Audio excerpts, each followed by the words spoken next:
Hello and welcome to the Japan Zoomina at UC San Diego. It's April 6th, and I'm Ulrike Schaede, professor of Japanese business at UC San Diego, the director of JFIT, the Japan Forum for Innovation and Technology at UC San Diego. We are at a school called GPS, the School of Global Policy and Strategy. We have 7-degree programs, including a Master of International Affairs with a Japan specialization. If you're interested in our program offerings, please go to gps.ucsd.edu. And at GPS, JFIT is our Japan Center. We do a lot of stuff. Look us up. It's at jfit.ucsd.edu. When you're on that website, you will see that we also have a newsflash that you can sign up for. It's a bi-weekly thing, and we try to make it fun and informative. It's the unnews, what you don't read in the normal papers. And right next to that tab is the Japan Zoominar tab. That's where you can find recorded Zoominars from the past. And they'll link you to a YouTube playlist. Our Zoominars are a weekly event. We meet every Tuesday at 4:30 p.m., which is Wednesdays 8:30 in Tokyo. Today, of course, we're going to talk about Japan and the world. Next week, we'll have Patty McLachlan talking about Japan's policies for common people, which actually will dovetail really well on our conversation today. And then the week after, I'll have my former colleague Takeo Hashi here. He's now at the University of Tokyo, and he'll talk about his 2 new books. And then later on in the month, get ready for some fun anthropology events. We'll have Hello Kitty here, followed by an analysis of the role of the coffee shop in Japanese society. Our Zoominars are recorded. As I already mentioned, you can find links on our website. That also means that if you type questions into the Q&A later today during our event, I may read out the question, but I will refer to you only by your first name to assure your privacy. Alrighty, let me just stop here and go to our event today. There's lots of other information, but I don't want to take time away from Robert Madsen, who's here with me today. So let me stop my PowerPoint so that I can introduce you to Robert. There he is. Hello, Robert. It's great to have you.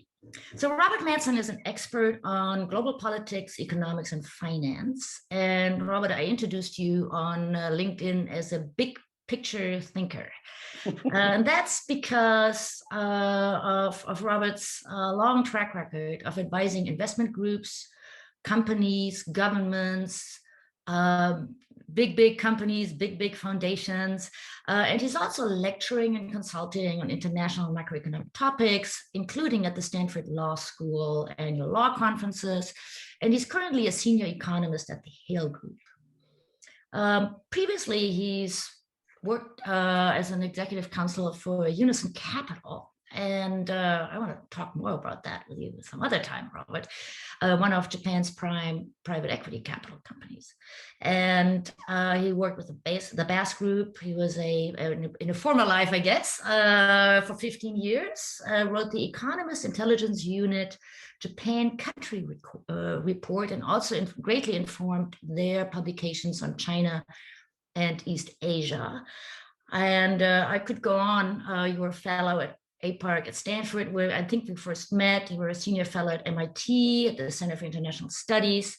And your degrees are from Harvard in East Asian languages. You have an MA and PhD from Oxford, where you were a Rhodes Scholar, and a law degree from Stanford. And you're fluent in Japanese and Chinese. I guess you got the Japanese, you picked that up at IUC, the University Center. So that goes really back to a former life. Well, enough of that. Thank you, Robert Madsen, for joining us today.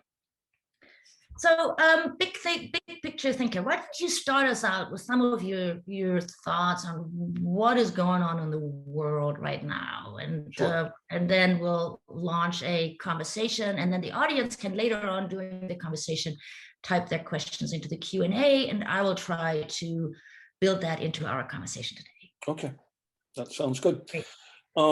First, I'd like to spend about 10 or 11 minutes describing Japan's situation as I see it in an unstable world. my goal will be to describe the challenges that Japan faces. And I'm going to argue that it's time for Japan to start thinking a little bit more clearly about going beyond the alliance with the United States as a basis for its national security.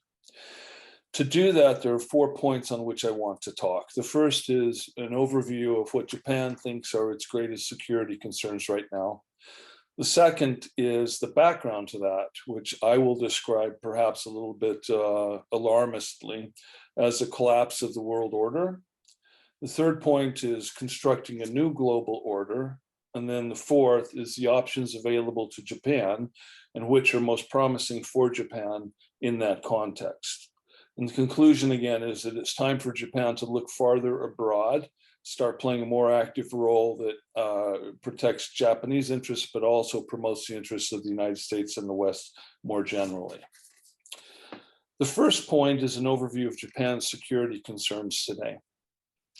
If you scan, as I'm sure a lot of you have, government documents from the Ministry of Defense, the Ministry of Foreign Affairs, the Cabinet Office, it's clear that Japan sees 3 countries as its most significant challenges. The first, Russia, which is basically playing a spoiler's role in a lot of parts of the world, putting pressure on the Ukraine as a way of influencing Europe, obviously doing some things in the Middle East that not everybody appreciates. And then most recently, the militarization of the Arctic Circle and the development and deployment of new weapons there, weapons which could threaten the North America, parts of Europe, and of course, indirectly Japan. The second threat, which is smaller maybe, but more acute certainly, is North Korea with its nuclear weapons and its desire to kind of sow discord and, if possible, drive a wedge between Japan and the United States. And the third, the one which gets the most focus and is most obvious to everybody, is China. Because China's economic expansion is leading to military prowess that the country is exercising in East and Southeast Asia fairly aggressively, doing things that cause a lot of concern for a lot of people. Now, to confront that, Japan's resources right now, just focusing on the 2 main ones. First is Japan's own power, is the 9th greatest military in the world. That's significant. Although there are limits to how much more can be done, born in part of the demographics, because Japan's having a hard time getting people to staff the military. And also the older a population gets, the more conservative it gets, in the sense of caring more about golden years and their enjoyment than about the nation's status around the world. The other strength is, of course, the alliance with the United States, although I'm going to argue that that alliance right now is a lot less powerful, a lot less useful than people have traditionally thought. So the conclusion to this first point is, and I'll explain more about this in a second, Japan can't rely as much on the United States as it has in the past. Its own resources are fairly limited, so it's time to be a little bit more creative. The second point is the context, what I'm calling the collapsing world order. I think the key here is to recognize that after fooling around with free trade based on an alliance with England in the first third of the 20th century, and then with the disastrous attempt to build an empire in Asia in order to secure resources, Japan ultimately stumbled into a situation of relying on an alliance with the United States, which was very helpful and formed the foundation on which a trade policy could be developed and would work well. The problem is that the dominance that the United States exercised from 1945 onward was kind of anomalous. It arose at a time when FDR and the American allies wanted to establish a system that was multipolar. 4 or 5 countries who would cooperate and argue and occasionally fight, but they would jointly determine outcomes of international issues. That collapsed, however, because of the onset of the Cold War. From that point onward, there were 2 powers, the greater of the 2 being the United States. And by default, it became the leader of the world in most ways.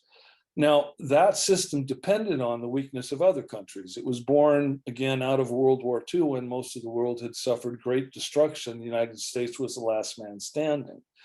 The truth is that it almost ended in the late 60s, early 70s, when Nixon decided that the United States could no longer challenge or could check all of the powers that it faced.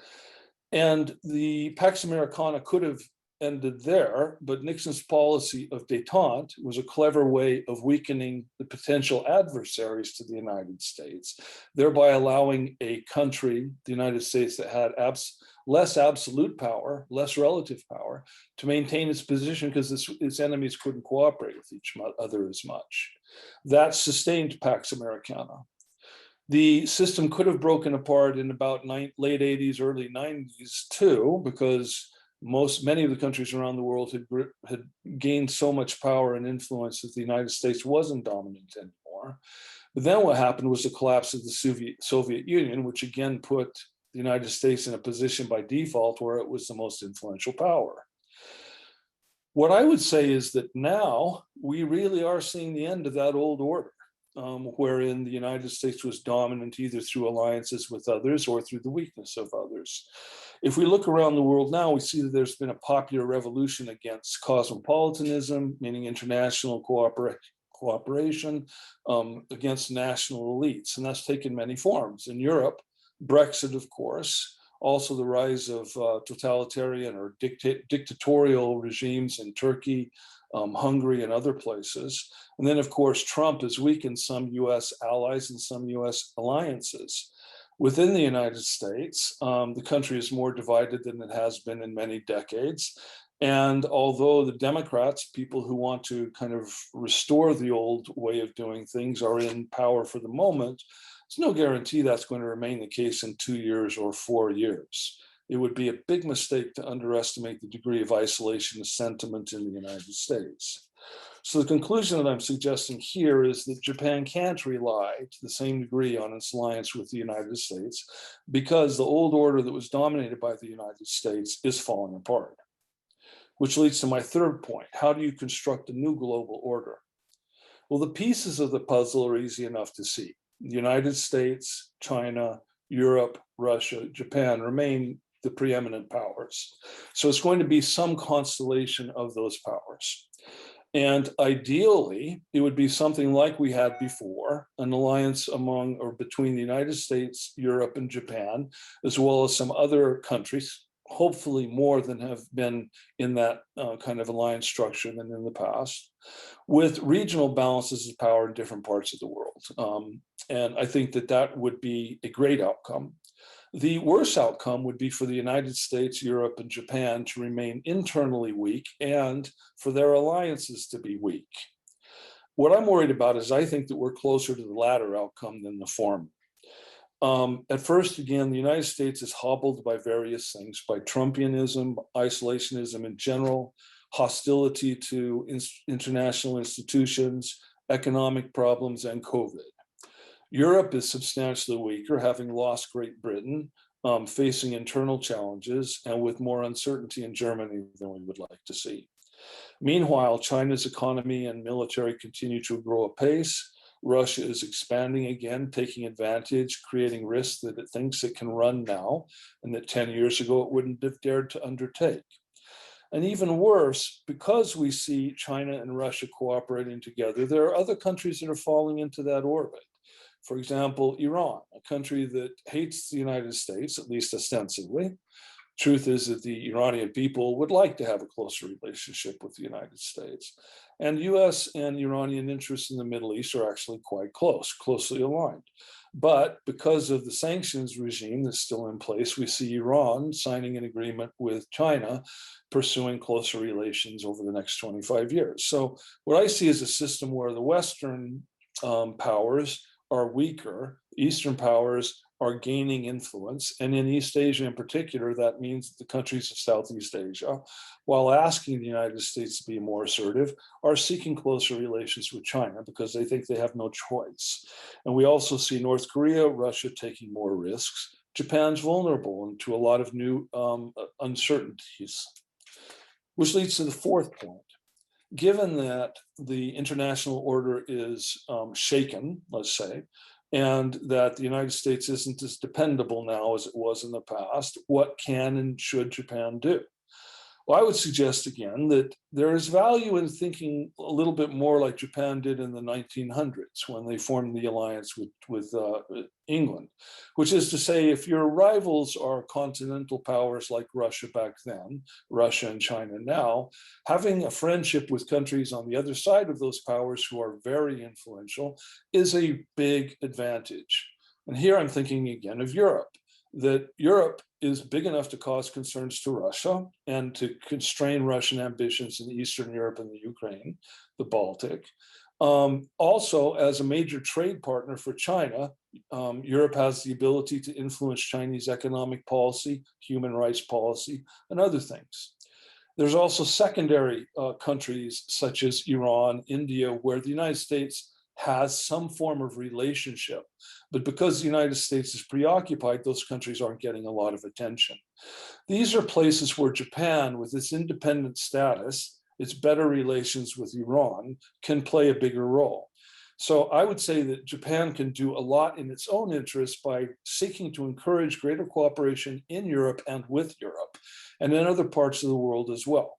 All of that's favorable for the United States, and it's favorable for Europe. So I would suggest that the best response now is to try to tip the balance away from a bad distribution of power in a new kind of global order and towards something which is a little bit more friendly towards the West and its values. So to summarize this argument, Japan's situation now is fairly precarious. US-led alliances in decline, Chinese and Russian powers increasing, second and third tier powers are increasingly seeking separate pieces with China in particular. And the answer is to look beyond just the United States and try to form better relationships and encourage the development of alternative power centers that will be more independent from the United States, but because of a kind of continuity of interests, in most cases will end up supporting Japanese and American interests. That, I think, is the key. Wow, thank you. It's not particularly optimistic, but we'll hopefully at the end of the of today's session we can see some light. But let's go to the underbelly, the ugly underbelly of what's happening right now. Right. So Europe is weak. The US is weak. The Russia and China are strong. And so what is Japan going to side with the weak guys? I mean, Japan could presumably side with China, right? Well, China, I mean, everybody has to side with China. I mean, China is a reality. And there are lots of ways in which Japan can cooperate with China and the United States can cooperate with China and Europe can. The problem is that sometimes a potential partner is also a rival, and you have to change the incentives confronting that power. I'm not that pessimistic. I would say that the big problems have already occurred. The Western alliance system is kind of weaker than it was. But the world shouldn't be in a situation where the United States is dictating outcomes everywhere. And this is a chance to move towards a more balanced system that has more support from more parts of the world. So I see it as a fairly optimistic situation. Yes, it's dangerous, but it's from danger that opportunities arise. And I think that this is something that Japan and the United States should think about. Let me ask it's the economy stupid question, right? So to what in the economy, there have been various setbacks, certainly in the United States. The global financial crisis still maybe not fully digested. Japan has been not growing. Europe is struggling. So to what extent have sort of recent setbacks in economic growth or development played a role into this? I think this is huge. And I think that geopolitical thinkers always underestimate the importance of particularly this problem. If you look at World War II in Europe, the Depression played a huge role in the rise and kind of disillusionment with Europe and with kind of traditional German institutions in Germany. The same thing happened in Asia, where economic dislocation led Japan to assume a more aggressive posture relative to the rest of East Asia. And I think that we've done the same thing, that, ultimately foreign policies only succeed if they're backed by the people of the countries that adopt them. And yet for the last 40 years in the United States, middle income households and poor households have not seen much progress, if at all. And the same thing is true to a lesser extent of much of Europe and other places as well. Changing economic rules so that there's not a social safety net and so people don't have as bright a future is a very dangerous thing to do. And then if you superimpose kind of the deregulation of the financial system and something as bad as the 2007 to 2009 disaster, which by most measures was a depression, of course people are going to be angry. And of course they're going to blame their governments, and they're going to blame the institutions that those governments support. So I think that going forward, when there is a new kind of international system, it's critically important to remember that if you want that system to survive, you've got to keep people bought into it. And that means that you have to worry about everybody in a country. You can't just think about the interests of the wealthy. So, I want to, that opens up a whole another. Let's leave that aside for a moment. I want to stay with the transnational New World Order for a second. Stephen actually has a question, which was my question as well, which is, what about the from Japan's perspective, the Switzerland of Asia role? So have a good self-defense, be kind and to everybody, be rich, make good, in Switzerland's case, make nice food that everybody likes, and other than that, be completely friendly with everybody. Is that a way out for Japan? I don't think it is. Switzerland is surrounded by countries that are generally Pacific in nature, don't have territorial ambitions, and share Switzerland's interests. Japan, by contrast, is surrounded by, need I say more than North Korea, China, and Russia. Seems to me that it's hard to be Switzerland if you're surrounded by countries that are not like Switzerland's neighbors. So maybe Japan can continue to pursue a Swiss model, which I'd say they've been doing for 20 years. But frankly, there are a lot of countries in the region that would like to take advantage of Japan and harbor hostilities that are historical in nature, but also based in concrete conflicts of interest. So Robbie points out that we forgot one part of the world, which is the Middle East.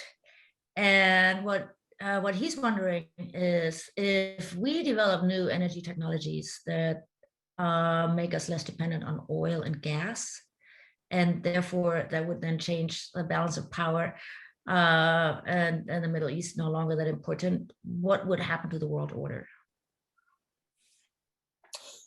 Well, there are a few questions there. One is, how long would it take for that to happen?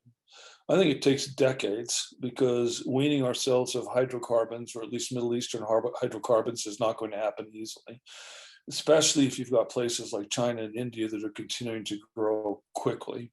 If you plot out China's future energy demand and then compare it with the growth that's probable for alternative sources of energy, it's clear that China is going to be consuming a lot of hydrocarbons for a very long time to come. And then secondly, the importance of the Middle East is not just based on oil, it's primarily oil, but shipping lanes and things like that rendered important as well. And so do the weapons systems that are already present in the area and may soon include Iran as a nuclear power, maybe one or two of the other countries as well as Israel. So I think the region remains very important, even if over time we wean ourselves from excessive dependence on oil. And again, I think, I would love to see the United States and Iran develop a relationship, because Iran's not solely dependent upon oil. We have very similar strategic interests. There is room for cooperation if we can get past the politics. And there have been a couple of points at which both countries have kind of felt out the possibility of a rapprochement. You'll remember after 9/11, Iran provided a lot of help when we were trying to get rid of Al-Qaeda. And that ended when George Bush created its axis of evil and stuck Iran in the middle of it. I would have loved to have seen more exploration of the possibility of developing cooperative ties there. The second time was the Iran nuclear deal, which, if it had, proceeded for another couple of years, we may have seen Iran and the United States cooperating a little bit more closely on other issues. Of course, Trump has put the nail in that coffin. We'll see if it's possible to resurrect something. But yeah, in any case, I would love to see Iran assume a more reasonable position, because I think that would be in the interest of everyone. So what's your view then of the world? I mean, are we talking about a multipolar, unipolar, bipolar? And the topic of today's talk is transnational. I don't, can you talk a little bit more about what those big words mean and what your vision is of what that's going to look like by the time the dust settles? A unipolar system is one where there's a single country that dominates everybody else in the area. And if you think of China over much of its history, there have been interruptions, but you had a single power that kind of influenced everyone else for a very long time. We've had something like that for the last 45 or 50 years, or 75 years, maybe really since the collapse of the Soviet Union. It's great for the one power. It's not so great for everybody else. A bipolar system is like it was like the Cold War, where you've got two camps, and it's not terribly stable, because if one country scores a success, that's a loss for the other country. So small issues tend to become big issues very quickly, and that's one of the reasons that there were so many kind of regional wars during the Cold War that had the potential to result in a global war. So that's not a very stable system. A multipolar system is one where you've got several countries or several powers that interact with each other. None is specifically dominant, but if one does start to become more dominant, the other powers can kind of move closer together in a way that checks its power. That's the one that has the most resilience. One of the problems with the global order since World War II, I think, is that we've been too close to the bipolar or unipolar systems, which are less resilient. And you had George Kennan in the X article in 1947 saying that there should be several different powers that interact and counterbalance each other. Nixon said the same thing in 1967. Kissinger wrote a paper about that a couple of years ago too. I think that's the opportunity we have going forward, to move away from a unipolar or bipolar system, which is inherently unstable, towards a system that is more multipolar and supports more cooperative resolutions of global problems. Well, that would mean that Europe needs to get its act together, I guess. Yes, please. Let me make a phone call there. Yeah, that's the other thing, right? That experiment doesn't seem to be going pretty well in the EU. So there's obviously a lot of trouble there right now, and they have the same economic issues, and the aging society and the shrinking society. So there's a lot that's not quite right in Europe, and I think Europe, from the European perspective, they're worried that they get just lost in this entire thing. That Europe will be Russia and Asia will be China, and the US will be whatever the US will be, and that's the end of the story, right? That's the European, I think, concern. And I share that concern. I think Europe, politically, militarily, culturally, is critically important. And there's no way that, the truth is that Russia and China, in a very cynical way, have lots of opportunities to cooperate, in part because they don't share Western values. And if Japan's going to pursue a Swiss strategy, and Europe by default is going to pursue a Swiss strategy, then really, how much can the United States do? The truth is that unless our friends stand up and are willing to tell us when to shut up, meaning that we do things cooperatively, there's no way that the West is going to be able to determine the norms of international military, security, or economic behavior. Those things will be determined more by China than anyone else. And, that's obviously the world's going to move in China's direction in a lot of ways, but it would be better if Xinjiang doesn't become an acceptable norm. So let's talk about China a little bit. Let's start with Hong Kong and how does Hong Kong fall into all of this? And then we also have some questions on Taiwan. I think Hong Kong is potentially disastrous. You'll recall, of course, that British and American prestige was the guarantee of Hong Kong's autonomy. And China has just shown that the United States and the UK are not committed enough to Hong Kong to protect it. The immediate problem with that is that the one country, two systems model didn't come from Hong Kong. That was first developed with regard to Taiwan. That was the deal that was struck in the 1970s, where Deng Xiaoping said he would allow Taiwan to have its own system for 100 years.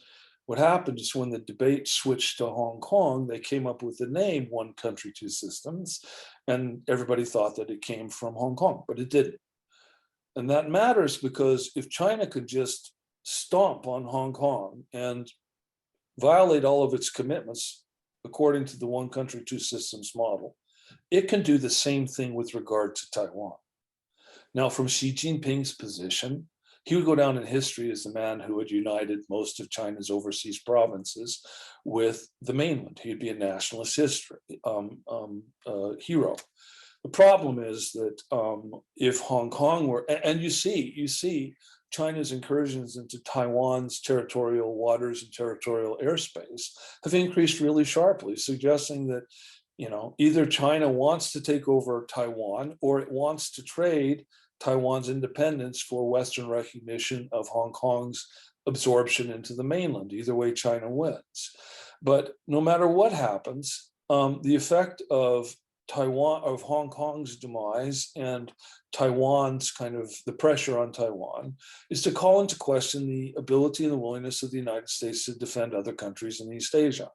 I think the US guarantee of Japan is ironclad, but there are people out there who are willing to take risks.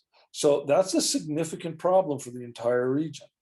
I think another issue is, this is a little bit more theoretical, but there's this modernization theory, which has been popular among Western liberals for a long time. And it says basically, if your economy develops enough that you develop a middle class, then you're going to become democratic because middle class people really like to vote. And it's true, but what China shows is that that's not necessarily how countries develop. When Nixon and Kissinger formed their relationship with China, they said a China that's involved in international relations will be less of a threat to other countries. By the time the Carter administration completed the normalization process, they were saying something much, much more. They were saying, if we have good relations with China and this economy grows, it's going to become a democracy and then we'll all live happily ever after. That's utter nonsense. If you have economic growth, it in general probably leads more towards a democracy. But that's not necessarily the way that it goes. A dictatorship can take that and use it to increase its own powers domestically and internationally. So I think Hong Kong is important as the decline of a Western outpost because of the security implications for Eastern Europe or Eastern Asia, and also because of what it tells us about the naivete of Westerners who think that if everybody gets rich, they're going to be nice. So Robbie and Patty have some questions on China, and then I want to take us back to Japan. You mentioned incentives and how incentives can be structured. What do you think? Are there ways to structure incentives for China so that it would become more of a team, more willing to become part of a multipolar world? And then let's do that first. I think the key there is obviously in a relationship like China's with Japan or China's with the United States or China's with anybody else, you have to offer them things, but there are also times when you have to resist. And I think right now we're at a time where you have to draw a line and say, no, we will not tolerate what's happening to the Uyghurs in Xinjiang. We will not tolerate what happened in Hong Kong. And you draw a line, and will China get upset? Yes, but they have to understand that we're not going to just roll over and play dead. The opportunities for cooperation are immense on trade agreements, kind of the norms of doing international business or international diplomacy. So I think there are a lot of very obvious opportunities for cooperation. I think right now is the time for the West to stand up a little bit more. And that, of course, is difficult until the United States and Europe in particular get their houses in order a little bit. But yeah, I mean, I think that the incentives are easy to find. Sometimes the toughest part of a cooperative relationship is drawing the line and saying, sorry, you can't do that. Sounds like parenting, actually, almost. Or a marriage. Yeah, or that. So Patty actually has a perfect follow-up question on that, which says the Biden administration, she says, appears to be very intent on promoting the Quad, which is this new four-partite thing, in its relations with China. What do you think about this Quad thing? And does Quad serve Japan's interests in the region? I think that it does, because Japan, of course, benefits if China's power is reined in a little bit. I do think that places like India in the medium term will become more and more influential. Right now, however, I would say that the Quad's power is relatively limited. Some of those are pretty small countries. They're separated by kind of traditional values, but also economics at this point. So I basically think that anything that encourages cooperation of groups of countries that have similar interests is valuable. And from a kind of parochial American, European, or Japanese perspective, it's best if those, it's nice to see that happen among friendly countries. So yes, I'm in favor of it. I don't think it will have much impact on China for a while. So let's go to Japan. What's Japan's interest really, or what should it be? Those are two separate questions, I guess. I think Japan's interest is to create a situation where it can be a Switzerland, meaning defanging some of its neighbors. Japan's interests are in ensuring that Russia doesn't use its greater influence in the Arctic Circle as a way of intimidating or manipulating Japan. Tokyo has an interest in preventing or discouraging China's expansion of power into trade areas, trade routes that have traditionally not been dominated by a single country. And it has a strong interest in having close relations with Europe and with the United States.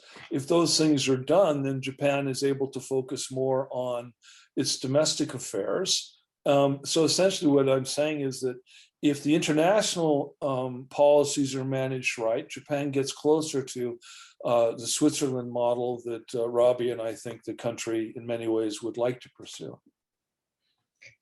So you mentioned the military in Japan, and it's now the 9th largest in the world, but with sort of limits of how much farther it can grow. Is there? But there is a change. We had Professor Samuels here a few weeks ago, and he was talking about how there is a change, right? The self-defense forces are now referring to themselves as Army and Navy, and there is more of a status, I guess, and also less of a, let me quietly say that I'm in the military sort of thing, right? People are proud and are respected for what they do.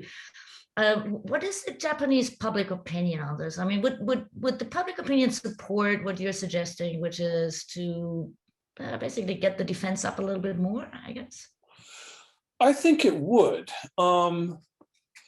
because of the things that Dick was describing, and the change in attitude. I think that it would. I think that Japan's kind of fears of militarism have diminished somewhat over the last few decades, in part because the people who would be militarists are really old now. I think that actually matters. So I think it's possible. There's still very strong constraints. The thing that I would mention, though, is that there is a specter behind all of this. And that's if the United States cannot underwrite these countries' security, meaning Japan, South Korea, Hong Kong, Japan, or Taiwan, Southeast Asia, then some of these places are going to start looking for alternative sources of security.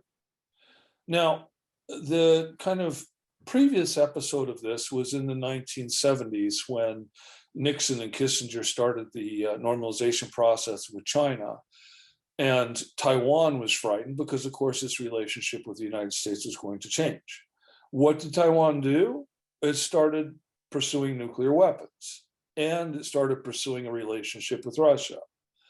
Now, both of those were probably half-hearted efforts. They were more kind of rhetorical than they were actual. The reason being that no matter how many times Victor Louis went from Russia to Taiwan, the countries did not share a lot of interests. And the other one, with regard to the nuclear power, is Taiwan knew that the United States was going to stop them from doing that. So what they did was pursued it until the United States bought them off by promising them additional military support. But you see, you hear even in the hallways in Japan now, Japanese strategists talking about nuclear weapons. If North Korea is not checked, if China continues to develop its power and the United States remains a kind of dubious ally, or at least a more doubtful ally than in the past, Japan's going to consider that. And it's entirely understandable that they would. So in that case, the reduction in pacifism, which is allowing Japan to be more assertive internationally, could also allow Japan in some number of years to start moving towards nuclear weapons, which is in no one's interest. That's kind of the opposite of the Switzerland model. So I think that it's useful if people, particularly in Japan, start to think about, what are the alternatives? We can rely on the United States alone, which is not enough. We can pursue relations with more distant powers in the hope that they can counterbalance Russia and China a little bit, or we can develop our own deterrent. And then hopefully people will say, hey, that deterrent idea is just not very bright. So I hope that public opinion will allow a kind of an intelligent expansion of Japanese influence. So Japan also has a real interest to protect, right? The global production networks that Japanese companies have built, in particular in Southeast Asia, but certainly not exclusively there, also in the United States, right, are enormous. If you look at Japan's, I saw the other day for 29 years in a row, Japan has now been the largest global creditor. And if you look at Japanese production facilities and investments and M&A and where they own companies, and it goes from Jakarta to all the way in Ireland, right? And across around the world. And so what does this the protection of this economic interest opens up a whole new thing, right? That is a fairly recent development that makes it even more important for Japan to be in a multipolar world, I guess. Well, and there are two dire threats to Japan. You see that again, we go back to my original description of Japan's strategic dilemma, that it's a big populous country that suffers from a paucity of natural resources, and therefore it requires those. And if it can't get them from trade, there's a tendency to try to find other ways that are less kind of advantageous to everyone. So this is a huge deal. If the trade networks are interrupted, then Japan suffers intensely. And there are a couple of ways in which it's immediately relevant. One is Southeast Asia. Obviously, as China, builds more military bases on rocks out in the middle of the ocean and starts sending military detachments to the territorial waters of other countries, what they're doing is saying, we get to determine the rules here.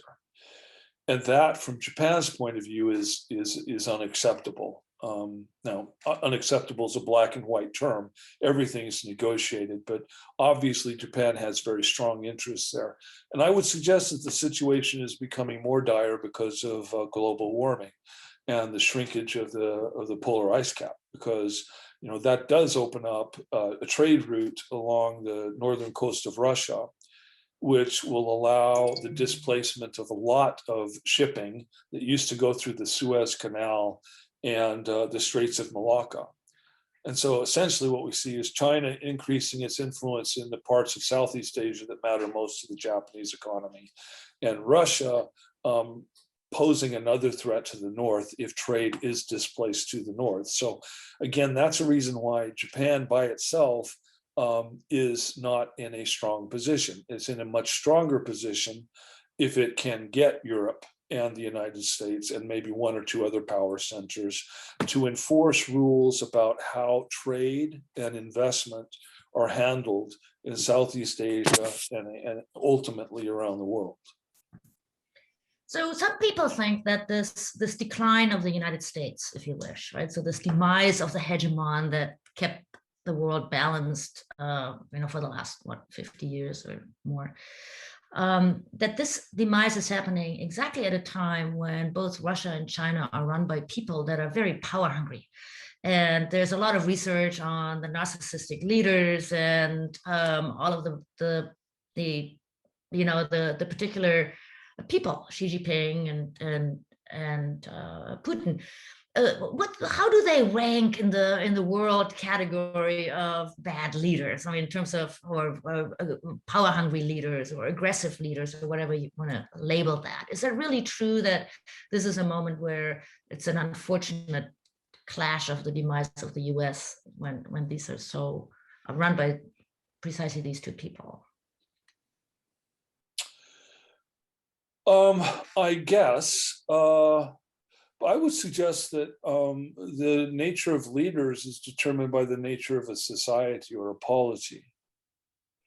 So, narcissists are disproportionately attracted to power. We see that in, Western Europe and the United States and everywhere. But if you have a country like Russia that goes through a revolution and there isn't a clear power center, it is likely that a very ruthless person is going to come to control that. And in fact, Putin may not be that different from a lot of his predecessors. Russia's produced, to get to the top of that particular heap, you have to be a pretty ruthless person. And I would say the same thing of China. I think most of China's leaders have been very ruthless people. The difference is, of course, that Xi Jinping is a little bit more nationalistic than the others. You probably know this, but he was educated in part at the University of Iowa. And some enterprising Chinese, as enterprising Chinese will, bought the home and turned it into a museum and a tourist stop for Chinese visiting the United States. And then several years ago, under pressure from the government, that was shut down because, of course, Xi did not want to emphasize his connections, his experience in the United States. So he is definitely more nationalistic than the others. But, maybe at some level, it's worth considering that Chinese nationalism may be of a piece with the broader nationalism that's sweeping across the world right now. Because again, that's the force that's ripping apart Western alliances and damaging Western polities. And China just has the advantage of being a nationalistic state in the first place and not having as many international relationships that require a more open and friendly attitude. I really think that the interesting question here is, how has nationalism risen around the world and taken on such a destructive form? So Ulrike has a very interesting question on Japan. We were talking about these leaders and these tectonic shifts in global power. And she wonders who you think in the Japanese government has a holistic understanding of this geopolitical situation. And we don't even have to finish the question. Right? Yeah. Yeah, I mean, that's an issue where people like Dick Samuels would be a lot better able to answer than I am. I'm sure there are. There always are. But yeah, that's not a question I can add a lot of insight to. I would, by the way, first of all, I couldn't answer it either, but I think there are a lot. So that's actually another question I had. I want to change a vowel on you in our title today, right? So the title today is that it's the tectonic shifts and Japan's role in the new world order or in this new changing regime. But I wonder what Japan's role is on these shifts, right? I think Japan has some agency here, and that what Japan does will critically matter. It's not as if Japan is a tiny little place and everybody could just run through it. When we have this idea that Japan is small, it isn't. It is the 11th largest country in the world. It is the 3rd largest economy in the world. It is you mentioned, the 9th largest military force in the world. So it's not as if Japan's just sitting there twiddling its thumbs, right? So what could Japan's role be? Well, I kind of think Japan is twiddling its thumbs. Has twiddled its thumbs for a long time. Obviously, that's an exaggeration, but my point is that for the 3rd largest economy in the world, used to be the 2nd largest, the country has, played a relatively modest role in international affairs. There have been a few times in the past when countries like the United States wanted it to do a lot more, and it couldn't because of various domestic problems or limitations. We're seeing, as we've been discussing, kind of more willingness to do things internationally. And I would say that here, necessity is the mother of invention. If the United States is not doing enough, then it's in Japan's interest to do more. And Japan has somewhat more freedom than it has in the past to pursue those interests. I'd love to see it. And then the world would be grateful for the help that Japan's giving it. I mean, in the short term, the United States and Europe would be. In the longer term, I think it's in China's interests. I mean, the problem that China faces here is that if it pushes too hard on too many different issues, it's going to elicit a very strong reaction that's not in China's interest. I mean, I think China overplays its hands a lot. It is, by dint of its economic power, going to be a very, very strong country. If you pick fights with your neighbors too often, you encourage them to cooperate, and you may not get as good an outcome. And, so somebody like Xi, on the one hand, if he does things that anger everybody else, Chinese nationalists like him, but in the long run, he may be losing opportunities to do things which are in China's best interest. So, I see a lot of opportunity for Japan right now, depending on how willing it is to take on those new responsibilities, simply because other countries that have traditionally carried that burden are not carrying it right now. So I've been talking about these countries as if they were unified in their positions, right? And so there are some questions from the audience around the internal divisions.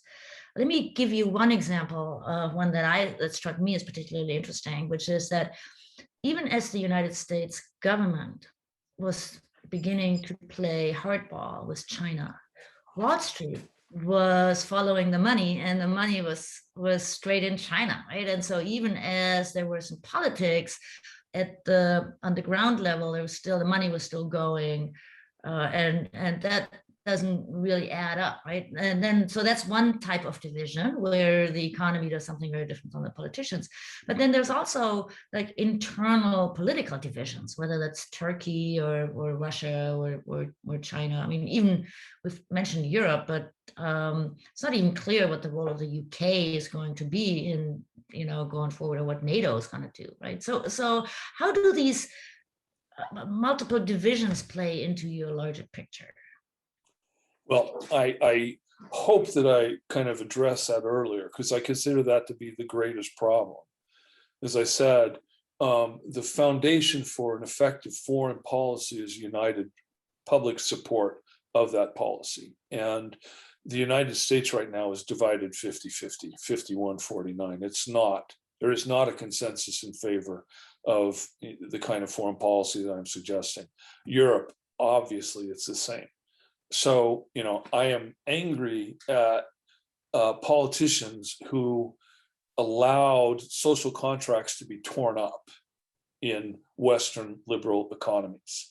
The truth is that the expectations of people in Europe and in America and other countries were established a long time ago. Social safety net, reasonable chance to get ahead in life. Your kids are going to do better than you did. And that's not true anymore. And the anger on that is ripping these countries and these alliances apart. By contrast, China's relatively united. I'm not sure I would say Russia is, but of course, Russia's the people who matter are, and the ones with the big guns. So yeah, I think that over the longer term, the critical issue for the West is to get their house in order, to establish a new social contract that people accept so that there can be unitary government, unitary foreign policy. So that's a huge, huge issue. And that's one of the reasons that I said that Japan may, it would be in Japan's interest to encourage progress on the domestic agenda in Europe as well as elsewhere around the world, because that's a crippling handicap. And yes, the economic issue is huge. And that's one of the reasons why this is going to be a mixture of competition and cooperation. And China is going to do really well out of that by dint of its rapidly expanding power. But the norms matter. Things like contract law, accounting, transparency, labor standards, all of this stuff really matters. And that's why I think that there's a lot of opportunity. Well, there has to be. There has to be a dialogue between China and other kind of developing economies on the one hand, and the developed world on the other, to ensure that these norms are not all established in Beijing. And I think that's very important. And again, in 20 years, China's going to be a lot more aware of the need for those things than it is now. So this isn't contrary to China's interests. There's going to be a ton of competition. There can be cooperation. Economics is an area of both. Right now, I would say that what's happening, you see it, right? China's pushing so hard on Western technology companies that some of them are reducing their exposure to China. China's activities in Xinjiang province are so offensive that the West is imposing sanctions. Some companies are reducing their interactions with China. So at some point, China's arrogance does stimulate a backlash, even in the economic world. It's not going to be permanent, might not even be long lasting. But these are things that China really needs to think about, particularly as its rate of economic growth decelerates over the coming decades. There's a point at which China is going to depend more on the friendliness of foreign powers than it does now. I would hope China is kind of sagacious enough to see that and start thinking about the implications sooner rather than later. So yeah, a few questions about the opposite outcome from what you've just laid out. And that is, one question is about, will Japan always be a democracy? Or, what democracy is in a precarious position right now. But so Japan could go the opposite, right? It could join forces with Korea and China and create a huge Northeast Asia power. Well, that'd be fine. I don't think North Korea could be part of that, frankly, because no, the South. Oh, South Korea. Yeah. I don't think either Japan or South Korea would have any interest in doing that. That situation is one that's ruled from Beijing, not from anywhere else. And those Japanese and South Koreans would not be happy with that. So I don't think that that's likely, unless you have an actual conquest, which I again don't think is likely. So we have a final question. So where, what if you could advise, you advise so many people, if you could advise the Japanese government to do, a bunch of things, what is your sort of, what would you advise the Prime Minister of Japan to think about? I would advise the Prime Minister of Japan to send a number of delegations to Europe to see how Japan could improve Japanese relations with Europe. I wouldn't say that this is part of a grand scheme. I would just emphasize the development, expansion of relationships there. The truth is the common values will ultimately transform into higher level agreements. I would encourage Japan to continue developing its relationships with India, some of the countries in Southeast Asia. I would happily urge Japan to pursue room for cooperation with Iran, a country that wants to break out of its isolation, that could benefit directly and has in the past benefited directly from its ties with Japan, on the assumption that eventually the United States is going to wise up and realize that it needs to have a relationship with Iran. So I think Japan should pursue its interests more aggressively and not worry too much about whether the United States approves or not, because ultimately our interests are very similar. And ultimately, we're going to end up kind of pursuing the same agenda. Great. Thank you, Robert. This was outstanding. We have a number of comments how wonderful this conversation has been. So thank you very much. Thank you, audience, for your wonderful questions, and which I will share with the speaker. And note that next week we'll have Patty McLachlan from UT Austin, and we'll talk about some of the topics that already came up here today a little bit, Robert, which is the economic situation, the middle class, the common people, and how their well-being or representation in policymaking will be critically important to also the things that we've talked about today. So thank you, everybody. Stay well, stay healthy, and we'll see you next week. Until then, be well. Thank you.